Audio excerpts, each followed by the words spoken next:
Oh.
Okay.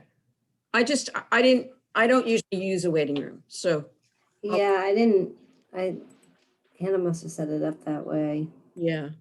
And I'm okay with it. I just want to make sure, like if anybody notices somebody in the waiting room. I think you might be the only one that can see it. Like, is Okay. anyone waiting right now? No, there's 4 participants. So here we are. So, but I will, because, kudos to all of you who are here on time. And some of you may or may not know, March is Women's History Month. So I'm going to do a real quick, as people come in, unless we don't have time, ask you to tell me a woman who influenced you in your life. Can be anyone, can be a real person, a historical person, a fake, somebody you read about in a book. Hi, Jackie, there you are, we see you now.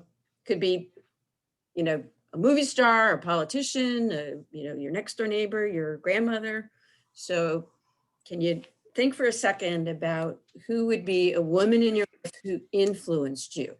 Oh, I already know. May I go first? Yeah, go, Noah. All right. I would have to say my mother for sure. I love her more than anything. She's somebody who, in life got real sick, grew up visiting her in hospitals a lot.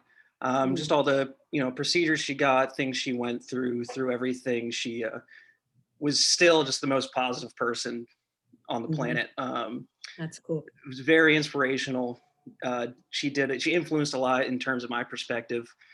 I currently have health problems as well. So that, I wouldn't have the same spirit I think I'd have without her. So someone I look up to very much. Yeah, it's a great role model. Good. Absolutely. Okay. How about you? Can you think of a woman who influenced you? I would have to say probably my sister-in-law. Okay. I met her when I was about 7 years old. She was just friends with my brother, and then later in life they got married, they got together, Cool. But from a very early age, now my brother is 10 years older than me, so, there's a very large age gap. Yeah. Basically, she was kind of left here by her mom. Her mom left to Florida, and she just started her career beautifully, and she is still doing amazing with it. She is like one of the strongest, most independent women that I know. That is great. That's wonderful. Thanks. Katrina, how about you? It's a tough question. I would say, in thinking in terms of like career and that kind of stuff, probably one of my professors in college. So I actually went to school for sports management. So female individuals were not necessarily the predominant field. So I got, she got me connected with a lot of different, females in the field. I actually met an NFL agent that I went to school up at in Massachusetts. And we met a female agent in Boston that was one of 20 in the NFL. She was actually Doug Flutie's agent. But I feel like from a very early age, like I learned that it's, you gotta kind of have the right spirit and the right perseverance and the right network around you. But I think it definitely gave me confidence to kind of go into a male-dominated field. Good for you. we'll have to chat sometime. I have a niece who started out in that field and now does marketing for her brother's wind and solar energy company. Yeah, it's a tough schedule depending on Yeah. what you do. That I couldn't do I wish somebody would have done the career exploration with me now that we're doing Yeah. with students. I think if I realized the schedule that you work, I don't know how to Yeah, it's really went something. that route. Yeah. So welcome, Stephanie and Heidi. I'm Maryann, and I'm with the New Choices program, and I'm the person who's looking for some interns. But I thought that because March is Women's History Month, and since not everybody was here yet, I thought we would ask everybody, who is a woman who has influenced your life? So Stephanie, how about you? Because I can see you. I There you feel go. like, can you hear me? I feel like my mom definitely influenced my life. She grew up in like a really like tough childhood and she overcame it. And with her life choices and everything that she's gone through, she definitely like influenced my life. Great. Okay. Thanks. All right. And Heidi, we don't have a picture of you, and that's okay, but we see that you're here. Can you think of a woman who influenced your life? Hi, Maryann. Hi. Hi, I'm just driving home from my class at Northampton, so that's why I had my audio and my video off. I'll turn Oh, my I know, Heidi. How are you? good. Good. So women that influenced my life, I would probably say Elizabeth Gilbert and Cheryl Strayed from Okay. History Love and the movie Wild. Mm-hmm.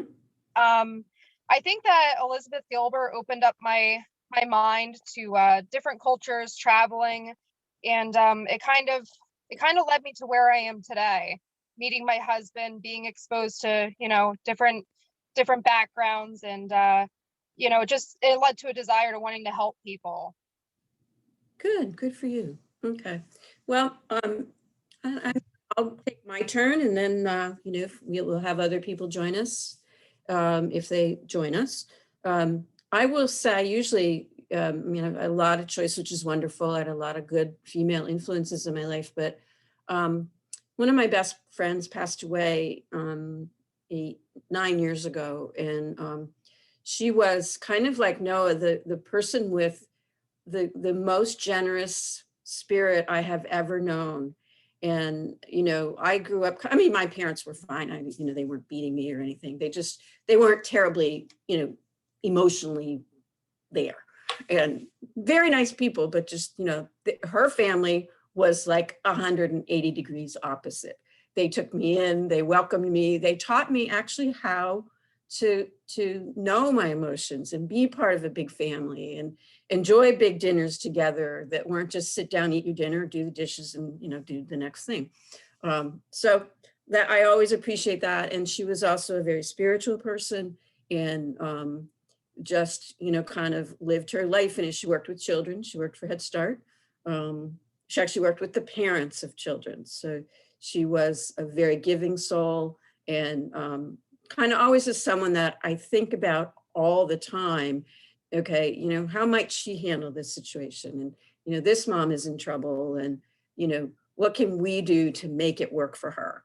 And she taught me a lot of that kind of stuff as well. So here we are. And I don't see anybody else in the waiting room. So I'm going to kind of go ahead. I did a little bit of a couple of pages of a PowerPoint, and I'm going to share my screen. I practiced, so I should be able to do it.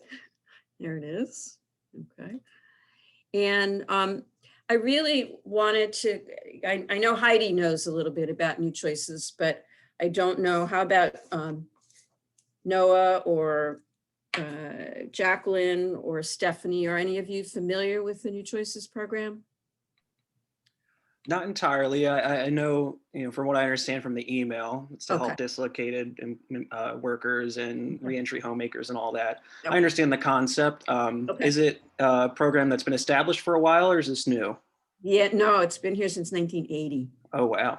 Pre-established. Long time. Okay. But, having some hiccups right now. But anyway, so Stephanie or Heidi, or no, Heidi again, Stephanie or Jacqueline.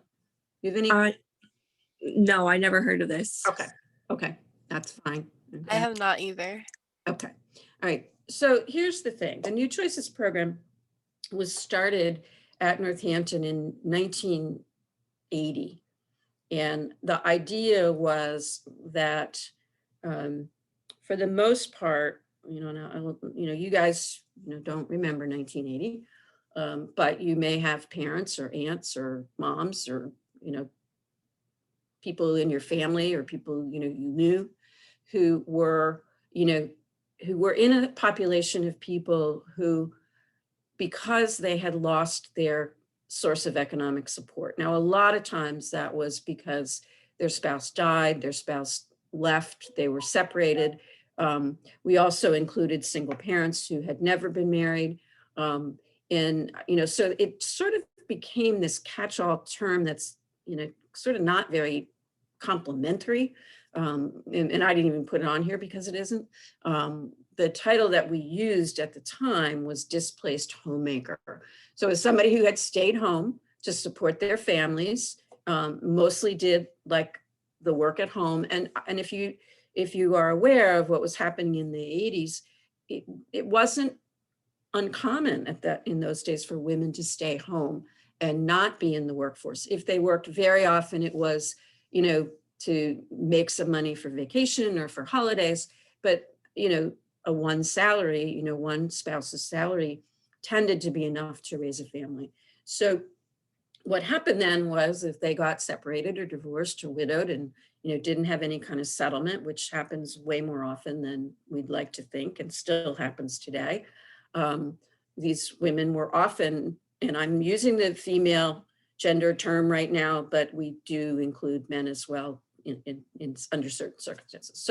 So the program really became a haven for women who, oh my God, I have to go to work and support my children. My husband died and, didn't have a job that left me enough pension, or, my husband like literally just walked out one day and left me nothing, or, and I still talk to women. I'm working with a woman right now who her husband, she was awarded alimony and child support, but he just doesn't pay it. And because he's in another state, they won't go after him. So that's the kind of stuff that happens. And, we don't get bogged down in those sad stories. When we do the support groups, we do, but that's not what we're looking for right here. But the target group is, women who are single parents or dads who are single parents, students who are parents, because we've kind of found more students now who are kind of in that situation a little bit. Maybe they are in an intact relationship, but they're, kind of over, maybe the other parent, doesn't have a good job, or maybe they're still depending on some kind of public assistance. Maybe they get food stamps or SNAP, maybe they get medical assistance. Maybe they just don't have a job that pays enough money for them to support their families. So then these homemakers returning to the job market, that's the displaced homemakers. That tends to be more the people who are members of the community as opposed to students. So we have this year expanded, and we've always kind of helped out students when we could, but it kind of occurred to me after 40 years that maybe we would have a fair number of students who are already enrolled at the college, who maybe need some of these services. So here's some of the services that we do. And we used to do during non-COVID times or prior to COVID times, we actually had a class that people attended. It was 4 mornings a week for 4 weeks. And we did a whole bunch of career exploration and decision-making. Imagine if, you've been mostly at home with kids and, the job that you did 10, 15 years ago doesn't exist anymore because of technology. So we do some career decision-making and career exploration. Also, again, we often hear, I've heard over the years, oh my God, I've been talking to kids for the last 10 years, 15 years. What do I know about the job market? I don't know anything about these newfangled tech jobs. So, we do some work on confidence and self-esteem. We also we also have a number of people who maybe they just want to talk to somebody, once a week. It's not counseling. It's, maybe I would facilitate a group of 2 or 3 people, or our previous instructor, whose name was Jane, who retired in November. And, Jane would have 2 or 3 people, and she'd meet with them, twice a week for a couple weeks. And they would talk through just some issues around what was going on in their lives. For people who wanted to look for a job, maybe didn't want to go to school, or maybe are already in school, we would also, and part of the reason that our resume writing is different from what people would get in the career services, which, certainly Katrina, you guys do a great job. But we really specialize with people who have gaps in their work experience. Or the woman that I mentioned now who's not getting any child support, she hasn't had a paid job in probably 15 years. She's done these, kind of little volunteer things. She's done fundraisers. She did some work for a yoga institute where she did some photography, but most of it was not paid work. So we kind of teach people how to talk about their work experience in skills rather than job titles. We also do have the capability of, and I see I put some and then in parentheses, minimal financial assistance. It's a very small grant that we have, but really where the financial assistance mostly comes in helpful is, so let's say I have somebody start one of my classes or start some of these services, because we do it much more individually now. Much more one-on-one. Again, these support groups might occasionally have a couple of people who meet kind of regularly, but like the career stuff, we might do one-on-one.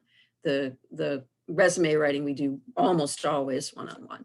We might refer to a college service, like to tutoring. We might refer to a community agency. Maybe somebody needs help with their rent. Right now, there really is nowhere to go for help with rent, but I know there's some coming. So that's the kind of thing that we become kind of knowledgeable about. And I know some of you are social work majors that you might, that might be something you'd be interested in. No, I think you might be the only one who's a marketing major, is that right? That's right. Okay. And I was going to wait till the end of the presentation to bring this up because I'd hate to dismiss myself right from the starting line, but I am not currently a student. I did graduate from the marketing program in 2019. Okay. But I did receive the email and was excited about the opportunity in the position. So I figured I might as well just stop by anyway. Sure. Yeah. Let's, hang on, we'll chat. And in fact, because I think you're the only one, unless somebody else joined and I didn't see, that maybe we'll just talk, because I think the people who are interested in the marketing piece need to hear the same thing as the other folks. But then if you wanted to drop off when I then talked about the community outreach, you're certainly welcome to do that, or you're certainly welcome to hang around as well. Great. Anyway, so we are able to give people, so if somebody gets started with the New Choices program, say now, in March, and they decide they'd like to take one class, they'd like to get started with school, maybe as soon as May in the summer one class. Well, it's almost impossible to get financial aid that quickly. That turnaround time is, so we do have a little bit of financial aid that we can give people, like to take one class.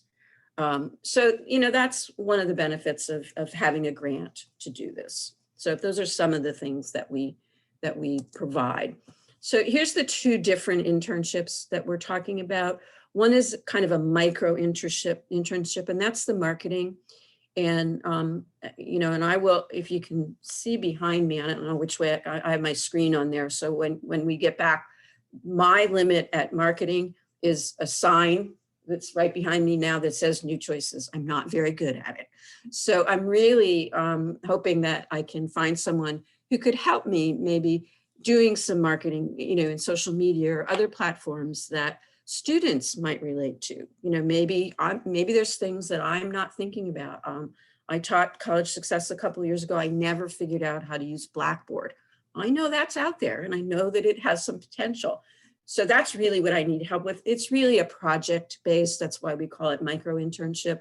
I don't know how long. It may last only 4 or 5 weeks.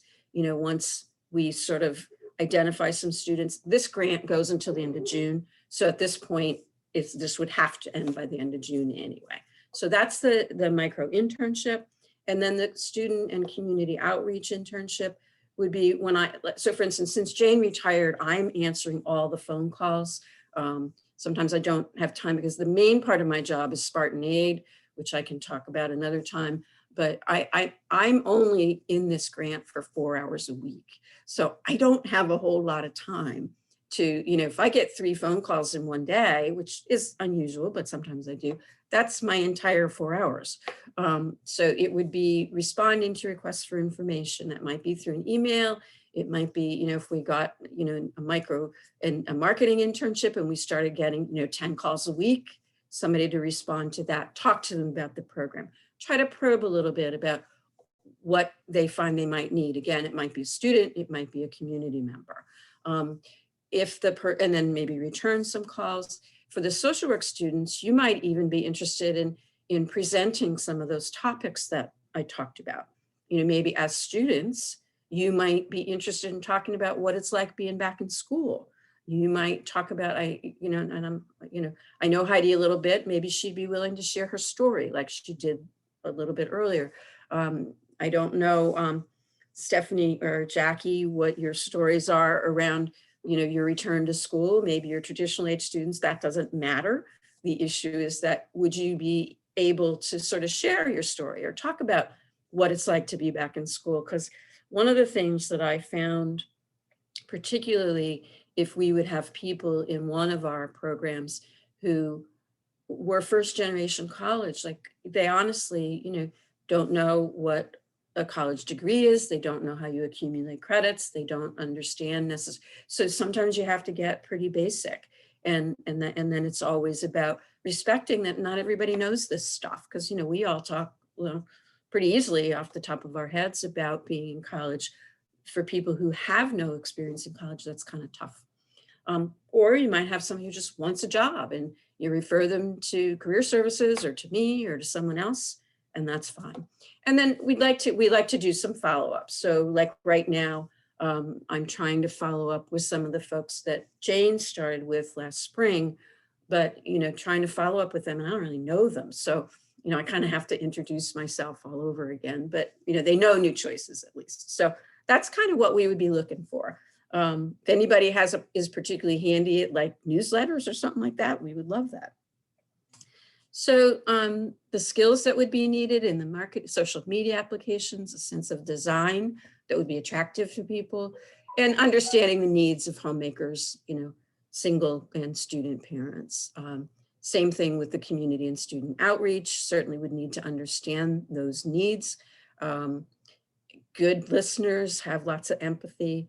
Probably, wouldn't hurt if somebody could help me just enter some of the reports that we collect. And then again, if you're interested, maybe doing a presentation or two. So that's kind of what we're thinking about. Both actually, if you could tell me you could start next week, that would be great. I think the micro marketing, I'm thinking maybe 4 to 5 weeks, 8, 10 hours a week. There is a stipend available. We can talk about that. And then with the community outreach, that can go to the end of the semester. Because again, remember, this grant only goes to the end of June. We assume it will be renewed, but we never know that for sure. And there's also a stipend available for that position. So any questions about that?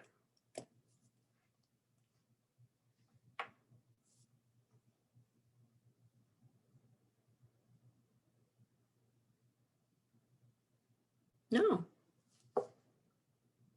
Does it sound like anything anyone is interested in? Yeah, absolutely. Okay. Especially the micro marketing, obviously the Mhm. social and the design and all that, that was the kind of the quintessence of the marketing program. So Yeah. a lot of experience and familiarity with that. And yeah, that sounds great. And, the way you talked about your mother certainly shows that you have an appreciation for the challenges that, Absolutely. not that men don't face challenges. We recently, do you guys know Christina Salvador? She's the online assistant dean, is that her title? Christina is a mom, and she said, this is really hard, going to class, having a baby, doing the classwork, my husband's at work and, I have to like supervise this baby and get my work done. So we've been doing, we actually did one, we're doing another session, I think next week, with student parents. So those are the kinds of things that maybe any of you might be helpful in helping me to identify some new ways to reach out to people. I would love to work with any of you, you know, what I can do. The last slide on there is my contact information, but what I would like from you, and so Noah, for you, if you could, from everybody, what I would want is your name, your student ID, what your major is, why you chose that major.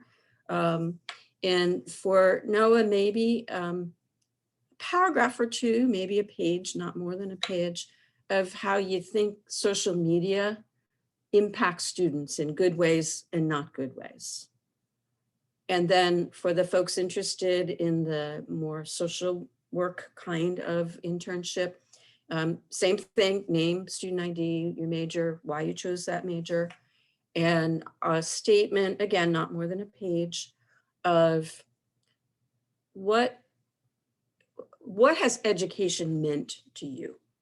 And why do you think that a program like New Choices would exist in an educational institution and targeted to people, both community members and students? Does that make sense? Okay, so that's what I'm interested. I actually I had a couple of phone calls from people already. So if anybody, if you guys are interested, if you can, I'm gonna put up again that last screen with my contact information.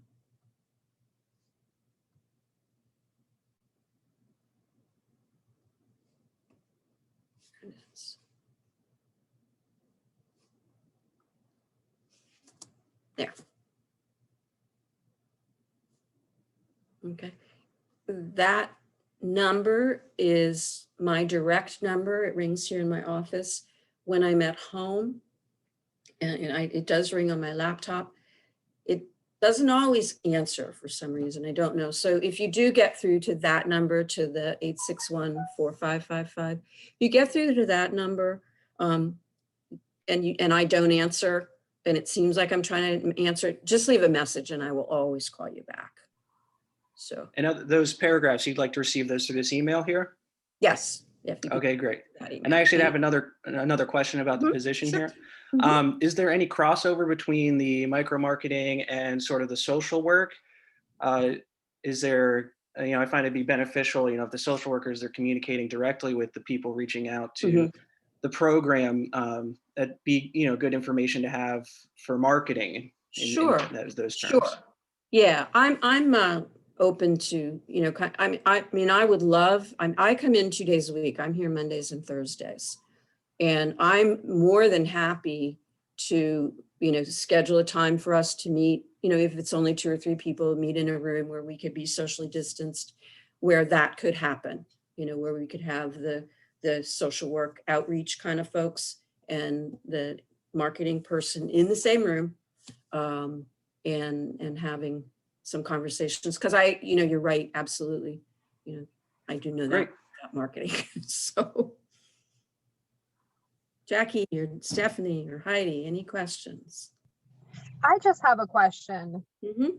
So the students that you were talking about, like the new ones that are calling you, are they current students? Are they considering coming back? Like, what is the normal communication like? Like, are you trying to help them get prepared to come back, or?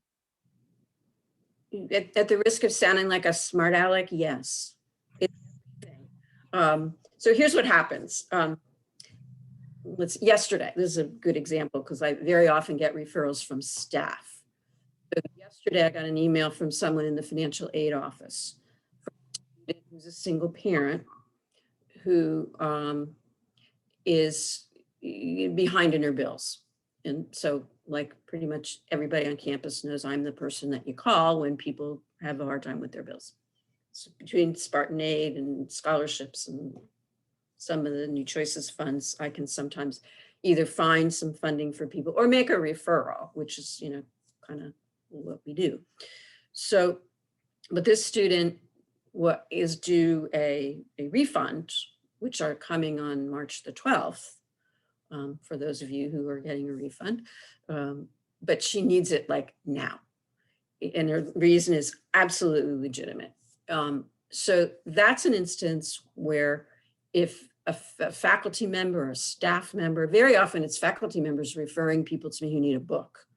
So that might help me identify a student, a present enrolled student who maybe needs some help with a book, or, you know, help with a referral to somewhere in the community or on campus, or somebody who's in our KEYS program, or maybe somebody who, you know, for folks who don't know this, I also supervise a program here on campus called KEYS, which is targeted to people who receive public assistance. So if you get food stamps or you get cash from welfare, you can get some extra. In fact, if you get cash from welfare, you're required to be part of the KEYS program. But if you only get SNAP food stamps, you can get your books paid for, you can get childcare paid for, and you can get transportation. So if somebody, like, I don't know this person yet that referred from financial aid, I don't know if she gets SNAP or not, but that's a question that I will ask her. So if she gets SNAP, then I can refer her to the KEYS program. I know she's a single parent. She did this, the financial aid program told me that. So, you know, I can begin to look at what are the things that she needs. And that might be an already existing program at the college, like New Choices. It might be referring people to scholarships, because so often when people are calling me, they need money, you know, quite frankly, for the Spartan Aid program. Now that's different from New Choices, but when they're calling me from the Spartan Aid program, usually it's because they need money. For legit, I mean, we don't just, like, you know, buy them a new phone because they want one.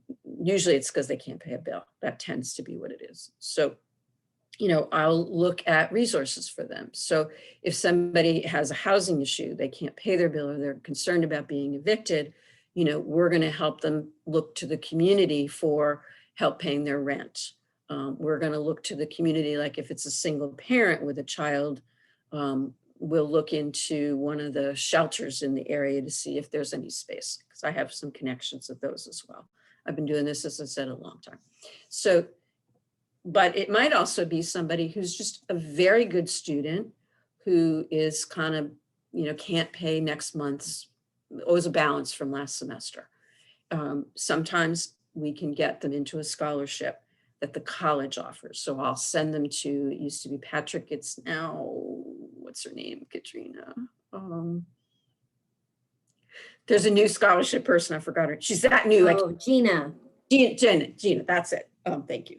So, and I, you know, the nice thing about those scholarships is, I mean, I've had people with children who needed daycare money, did not know that the college had scholarships for daycare. They called the scholarship office, applied that day, and within 3 days had money to pay for their childcare. So, and a lot of students, and I can't tell if you guys look surprised at that or not, but some students have no idea that the college offers those individual scholarships. So that's another piece of what I do, also separate from New Choices. But that's kind of the work that I do. You know, it's never boring around here. You know, we always have, you know, something exciting happen, or, you know, we have a student who got a 4.0, or we get a call from a New Choices student or a KEYS student who got a job and, you know, is never going to have to depend on that SNAP benefit again because they're making $45,000. As a dental hygienist, probably more like making $60,000 as a dental hygienist. So that's kind of, you know, or we have these challenges like, oh my God, what do I do? You know, my child's father is arguing with me about custody. He doesn't even have a job. What's the deal? You know, so sometimes there's this sort of helping people to calm down, you know, sort of understand what the issues are that people are facing, and never judge, you know, and never try to tell them what to do, but help them understand. So that's kind of what we do. Did I miss anything, Katrina? no, I don't think so. Okay. And if anybody, you know, doesn't end up getting the opportunity with Maryann, she only, you know, has so many spots, just keep in mind the career office is here to help you find opportunities. So if you don't know how to reach us, or if you've not used Handshake before, that's how you registered for this. There's a lot of opportunities on there as well. But you can always just email careers@northampton.edu and we can get you connected to the right person. But yeah, sounds like a great opportunity, Maryann. Yeah, I really think it would be, and I will tell you this, and this is not, I'm not exaggerating at all. You know, over the years, I've had a number of different people who've done this work. Every single one of them, without a doubt, has said it's the best job they've ever had. And yes, there are sad times, but I'll tell you, the good times are so exciting. You know, I mean, I could tell you stories, success stories of these women who worked so hard and are doing great. And they just take off, and we're very proud of them. Some went to school, some didn't. I had a woman one time who was married to the owner of a car dealer in the area. He left her. I don't even remember what the reason was, but he left her. She was devastated, and she came to our class and was participated, was great, you know, understood what everybody else was going through, didn't feel sorry for herself.